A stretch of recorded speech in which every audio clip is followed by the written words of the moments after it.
दोस्तों। एक गांव के बाहर एक शिव मंदिर था जिसमें एक वृद्ध पुजारी रहते थे। एक दिन एक गरीब माँ अपने नन्हे बालक को मंदिर के द्वार पर छोड़कर चली गई।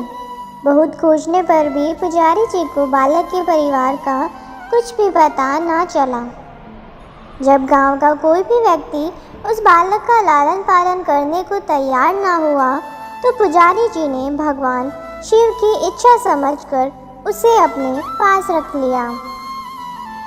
पुजारी ने उसका नाम माधव रख दिया। गांव के श्रद्धालु भक्तों से जो कुछ प्राप्त होता उसी से भगवान शिव के पुजारी का और बालक माधव का गुजारा चलता।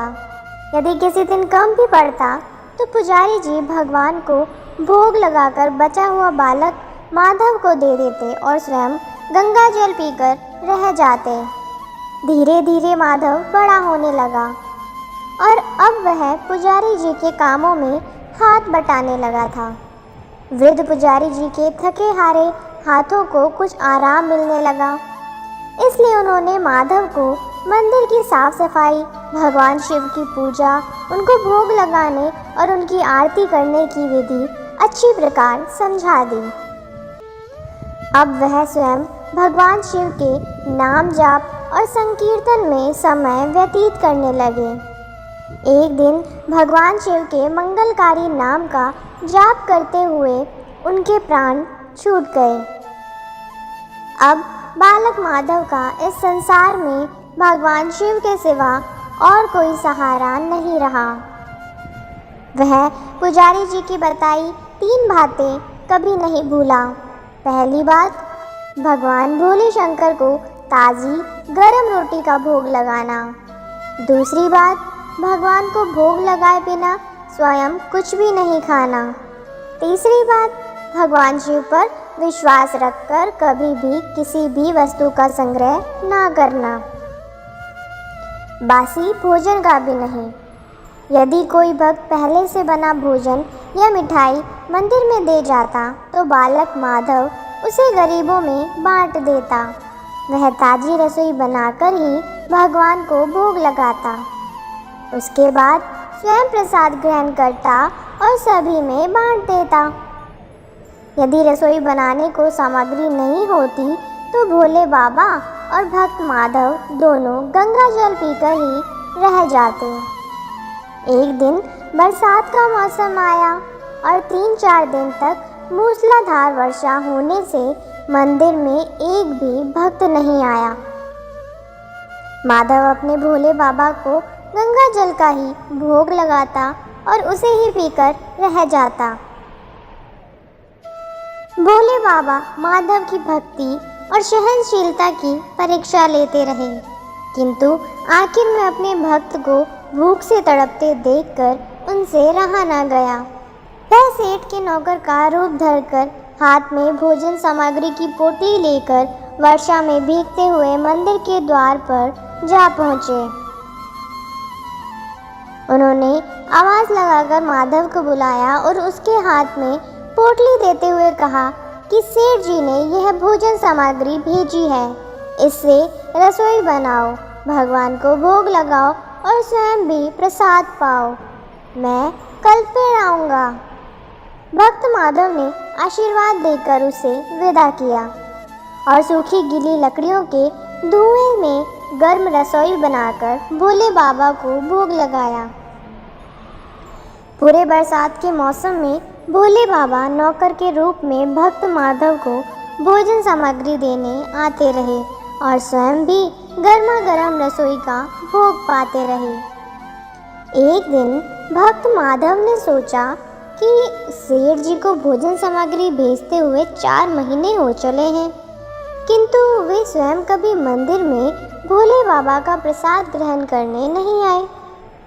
अगले दिन जब भोले बाबा नौकर के भेष में भोजन सामग्री की पोटली देने आए तो माधव उनसे बोला, भाई, तुम्हारे इतने धर्मात्मा सेठ जी कभी स्वयं मंदिर में प्रसाद लेने नहीं आए। इस कारण मेरा हृदय अत्यंत दुखी हो रहा है। अपने सेठ जी से कहना कि कल वे मंदिर में प्रसाद ग्रहण करने अवश्य पधारें। भक्त की बात सुनकर नौकर बने भोले बाबा चौंक कर घबरा उठे और बोले, पुजारी जी, सेठ जी मेरे द्वारा आपको भोजन सामग्री भेजते हैं। आप इससे भगवान को भी भोग लगा देते हैं और स्वयं भी प्रसाद पाते हैं। फिर सेठ जी को बीच में बुलाने की क्या जरूरत है? जैसा चल रहा है वैसे ही चलने दीजिए ना। माधव बोला, ऐसे कैसे चलने दो? आपके धर्मात्मा सेठ जी इतने दिनों से भोजन सामग्री भेज रहे हैं। क्या मैं उन्हें भगवान का प्रसाद देने का अपना कर्तव्य भी पूरा ना करूं? मैं किसी का उधार खाने वाला नहीं हूं। अपने सेठ जी से कह देना, यदि कल भोले बाबा का प्रसाद ग्रहण करने नहीं पधारे तो मैं उनकी भोजन सामग्री लेना बंद कर दूंगा। नौकर बने भोले बाबा तो अपने भक्त की अकड़ देखकर कांप उठे और यह सोचकर मन ही मन हंसे कि वाह, आज तो लेने वाला ही देने वाले को दोष दे रहा है। लेकिन सरल हृदय भक्त के मनोभाव देखकर वे बोले, ठीक है पुजारी जी, कल सेठ जी मंदिर में प्रसाद ग्रहण करने जरूर पधारेंगे। दूसरे दिन बड़े सवेरे ही भोले बाबा नौकर के वेश में दूध और बहुत सारी भोजन सामग्री लेकर मंदिर पहुंच गए। माधव चौंकते हुए बोला, भाई, आज इतनी सारी भोजन सामग्री किस लिए ले आए? नौकर बने भोले बाबा बोले, पुजारी जी भूल गए क्या? आज आपने सेठ जी को प्रसाद के लिए बुलाया है, इसलिए आप रसोई बनाइए और भोले बाबा को भोग लगाइए। यह बता दीजिए कि सेठ जी किस समय पधारे। माधव ने प्रसन्न होकर उन्हें सेठ जी के आने का समय बता दिया और भक्त माधव की इच्छा पूर्ण करने के लिए भोले बाबा कैलाश पर सेठ का रूप धारण करने लगे। भोले बाबा कैलाश पर सेठ का रूप धारण करने लगे। इधर अपने स्वामी को एक प्यारे भक्त के यहाँ दावत पर जाने का समाचार सुनकर ममतामयी अन्नपूर्णा माँ पार्वती भी भला कैसे पीछे रहती। वह भी पति की आज्ञा लेकर सेठानी का रूप धारण करने में जुट गई। भोले बाबा ने अपने गले से मुंडों की माला उतार दी, शरीर पर लगी बाघंबर और बाहों और कानों में पहने सांपों के हार भी उतार कर रख दिए। उन्होंने एक मखमल का कुर्ता धारण कर लिया, अपनी जटाएं भी सीधी कर उसमें गंगा और चंद्रमा को छुपा लिया। एक सुंदर रंग बिरंगी पगड़ी पहन ली। हाथ का त्रिशूल और डमरू भोले बाबा ने नंदी के हाथ में थमा दिया।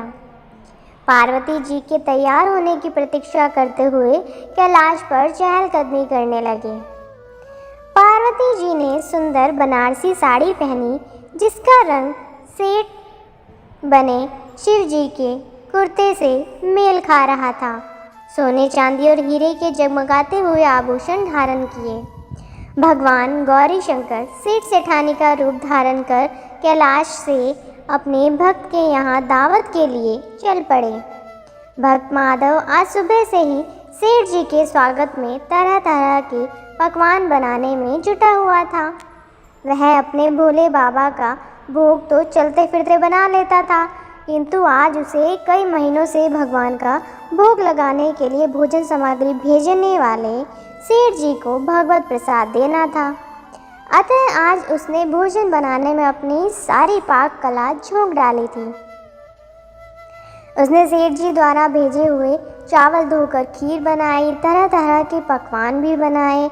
रसोई बनाकर भक्त माधव पुनः स्नान करने चला गया, ताकि स्वच्छ वस्त्र पहनकर पहले भोले बाबा को भोग लगा सके और सेठ जी को उनका प्रसाद खिला सके।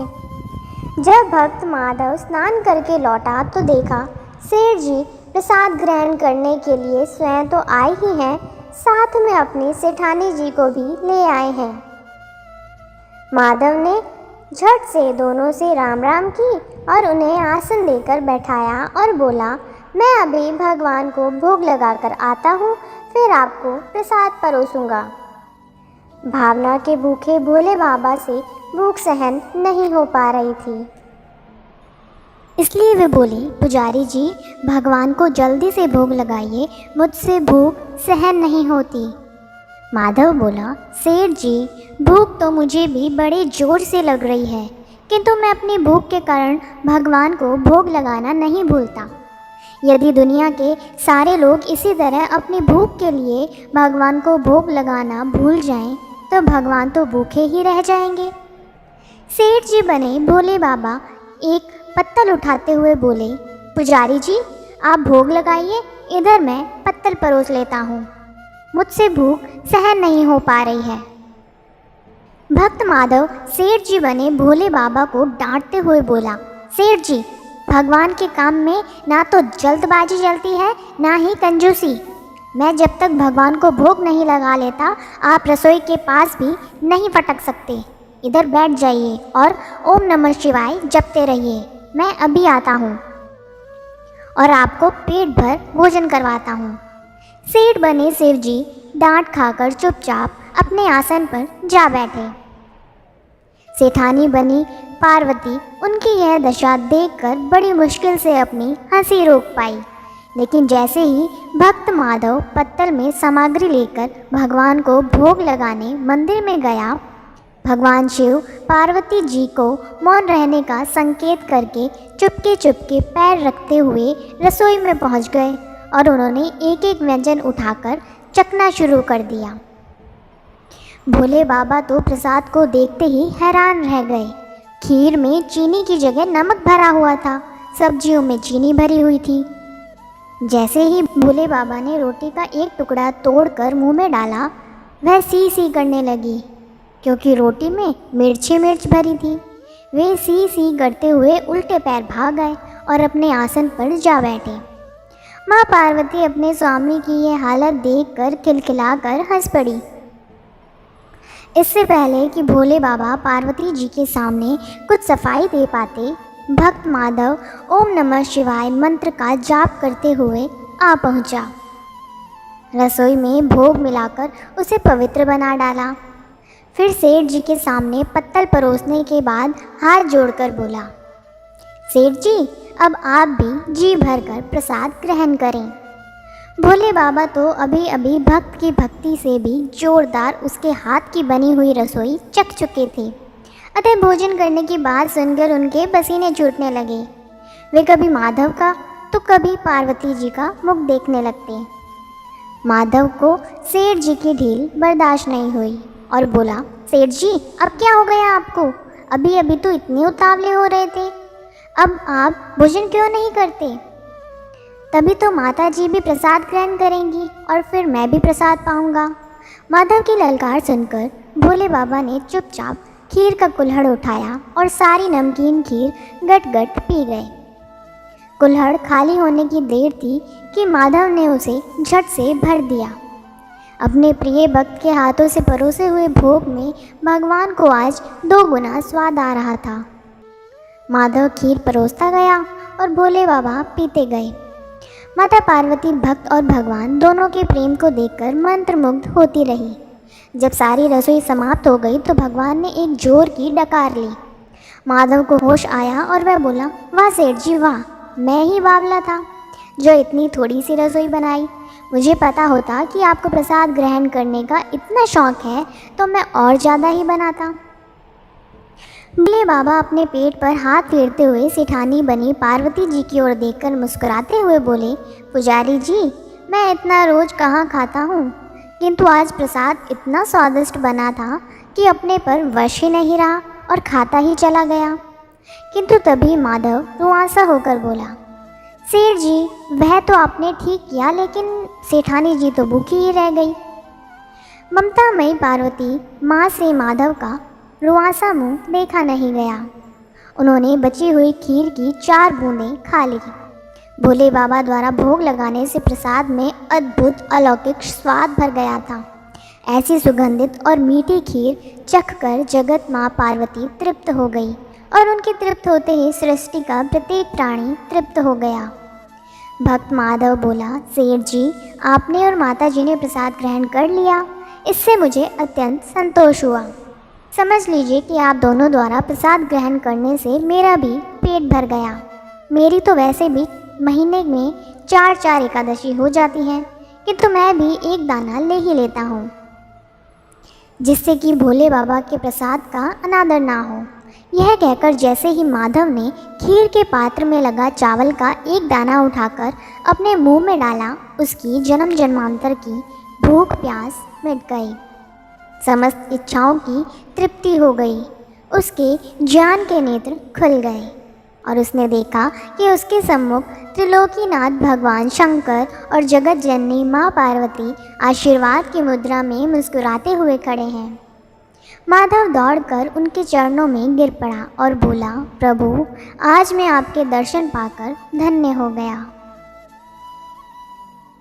फिर मिलेंगे दोस्तों एक नई कहानी के साथ। तब तक के लिए हंसते रहें, मुस्कुराते रहें, अपना ख्याल रखें और इसी तरह हमारे साथ जुड़े रहें। धन्यवाद। अगर आपको ये कहानी अच्छी लगी और इससे कुछ सीख मिली तो चैनल को सब्सक्राइब ज़रूर करें। आपका एक सब्सक्राइब हमें इसी तरह से नई नई कहानियाँ आपके लिए लाने के लिए प्रेरित करता है।